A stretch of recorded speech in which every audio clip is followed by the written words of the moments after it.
ली हनी आँख दुनु फाड़ी के देख ली हनी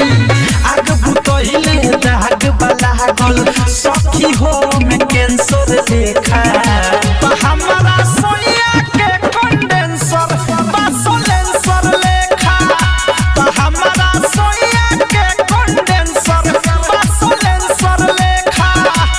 हमारा राजवा के कंडेंसर बासोलेंसर लेखा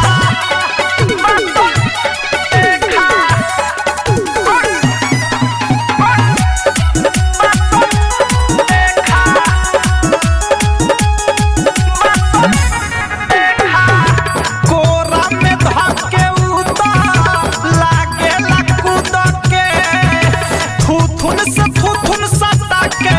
रात भर उधके हमारे मारे हुमची हम मरे से बची रोज तेला बेला करे हम कहतानी सची बाबरी ढीठ बात बेहिया में फीट छुला पका में करे सेंसर लेखा हमारा सोया के कंडेंसर बासोलेंसर लेखा हमारा सोया के कंडेंसर बासोलेंसर लेखा हमारा सुगमा के कंडेंसर बासोलेंसर लेखा